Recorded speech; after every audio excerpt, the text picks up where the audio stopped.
এটা একটু দেখেন, এই প্রশ্নটা একটু দেখেন। এখানে দেখেন বলছে এক ব্যক্তির স্ত্রীর চেয়ে 5 বছরের বড়, স্ত্রীর বয়স ছেলের বয়সের 4 গুণ, ছেলের বর্তমান বয়স 5 বছর হলে ওই ব্যক্তির বর্তমান বয়স কত? অর্থাৎ জানা রাশির সাপেক্ষে অজানা নির্ণয় করতে হয়। ধরে নি সানের হইল 5 বছর, তাহলে যে সে হবে মায়ের বয়স, মাদারের বয়স হবে 5 × 4, 4 × 5 = 20 বছর হবে। তাহলে ফাদারের বয়সটা কত হবে? ফাদারের বয়স হবে বলছে 5 বছরের বেশি, তার মানে 20 + 5, তার মানে 25। সঠিক উত্তর হবে হচ্ছে ঘ, 25 বছর হবে। হ্যাঁ, আপনারা অনেকেই উত্তর দিয়েছেন। আমি আশা করি সবাই উত্তর দিয়েছেন, একদম সহজ সহজ বিষয়টা। আমরা প্রায় শেষ পর্যায়ে, তবে আপনাদের অনুপাত সমানুপাত এবং গড় যে অঙ্ক করানো হয়েছে আপনারা যদি ধরে রাখতে পারেন, আমি আশা করি ইনশাল্লাহ আপনারা 15 তারিখের হলে হুবহুব এই কনসেপ্টের উপরে অঙ্ক পাবেন। হয়তো সংখ্যার একটু চ্যুতি বিচ্যুতি হতে পারে, বাট কনসেপ্ট এই দেখেন, আপনারা কনসেপ্ট ডেভেলপ করবেন, না হলে অঙ্ক পারবেন না। আমরা যারা অঙ্ক করাই, আমাদের কনসেপ্ট থাকার কারণেই তো যে কোনো প্রবলেম সলভ করতে পারি। এটা আপনাদের পক্ষেও সম্ভব, আন্তরিক হলে। আপনারা পারবেন না যে তা না, ঠিক আছে? তো বিষয়টা এরকম, একটু আন্তরিক হইতে হয়, আপনারা সঠিক সময়ে যোগদান করবেন, শেষ পর্যন্ত থাকবেন এবং কথাবার্তাগুলো মনোযোগ দিয়ে শুনবেন, বিষয়টা এরকম কিছু। তাহলে হলেই হয়তো ভুল করতে ভালো করতে পারবেন, ঠিক আছে? চম্পা বলছে ধন্যবাদ স্যার, দীর্ঘদিন বেঁচে থাকুক, আজকের ক্লাস খুব ভালো লাগলো। আচ্ছা ঠিক আছে চম্পা, আপনাদেরও সবাইকেই আমার ভালো লাগছে, সবাইকেই আমার ভালো লাগছে। আপনারা মানে মনোযোগ সহকারে করবেন। এখনো 15ই মার্চ, মানে অনেক সময়, অনেক সময়, এটা কম সময়ও না, ঠিক আছে?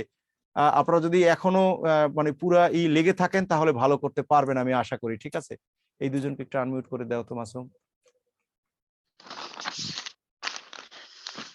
জি বলেন বলেন, জি বলেন, দেশো কারা কাকে দেশো?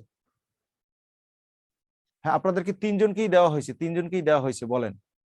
হ্যাঁ, একজনে বলছেন দোয়া করেন। হ্যাঁ, আপনাদের সবার জন্য দোয়া করি, সবার জন্য দোয়া করি যেন আপনারা ভালো করতে পারেন, ঠিক আছে? হ্যাঁ বলেন, যারা লাইন চেয়েছেন সবাইকে দেওয়া হয়েছে, বলেন স্যার আমি একটু বলি। বলেন। স্যার আপনার ক্লাস অনেক ভালো লাগছে, সব স্যারই অনেক ভালো ক্লাস করায়, কিন্তু আমাদের একটা দাবি হচ্ছে যে যেহেতু মার্চ মাসের 15 তারিখে পরীক্ষা, অবশ্যই এক সপ্তাহ, অন্তত এক সপ্তাহ আগে আমাদের সব ক্লাস যদি শেষ হয় তাহলে পরে আমরা ওই এক সপ্তাহ একটু রিভাইজ দেওয়ার সময় পাবো।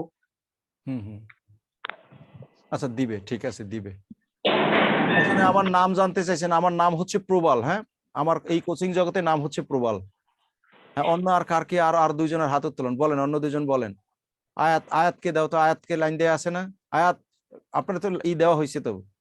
আসসালামু আলাইকুম। ওয়ালাইকুম আসসালাম, হ্যাঁ বলেন। স্যার আমার একটা অঙ্ক ছিল, দ্রুত বলেন, দ্রুত।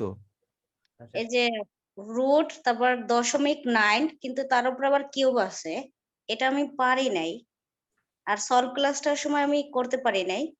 আবার শুনান, কি হয়েছে? রুট, হ্যাঁ তারপরে 0.9, হ্যাঁ এই রুটের উপর আবার কিউব আছে।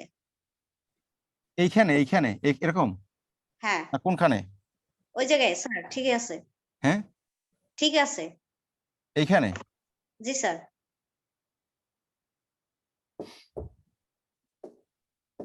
মানে 0.9 এর ঘনমূল নির্ণয় করতে বলছে, এরকম কথাটা? জি না, আমার মনে হয় প্রশ্নটা একটু মিসিং আছে, বুঝছেন? এটা আমার কাছে যেটা মনে হয়, হ্যাঁ এটা প্রশ্নটা একটু হয়তো মিসিং আছে। 9 এর তো ঘনমূল হয় না, 8 হইলে হইতো। 9/10 দশমিক বরাবর 1 করে ভিন্নগুলো করা যায়। মানে কোন কোন কোন মানে ইসের স্যার, এই যে লেকচার শিট দেওয়া হয়েছে এই জায়গায় আমি পেয়েছিলাম, বাট করতে পারি নাই। বুঝছি। এটা অথবা হতে পারে এরকমের, এরকম দেখেন, এরকম এইটা হলে তখন ঘনমূল না, শুধু বর্গমূল দেয়া থাকবে। থাকলে এইটার বর্গমূল নির্ণয় করা যায়। 0 পয়েন্ট ধরেন 90, 9 নং 81, হয়তো তাও তো মানে এটা 9 হয়। মানে এটা বর্গমূল করার একটা কৌশল শেখাই দেওয়া হবে, সেই কৌশলগুলো তো বুঝতে পারবেন। আমি প্রশ্নটা ক্লিয়ার না, ঠিক আছে, যার কারণে মুশকিল হচ্ছে। ঠিক আছে, ঠিক আছে, প্রশ্নটা আমি ক্লিয়ার হইতে পারিনি। হ্যাঁ, অন্যরা একটু সবাইকে এক সেকেন্ড করে দাও। হ্যাঁ, তাহলে আপনারা ভালো থাকেন। হ্যাঁ, ভালো থাকেন। আল্লাহ হাফেজ। আল্লাহ হাফেজ।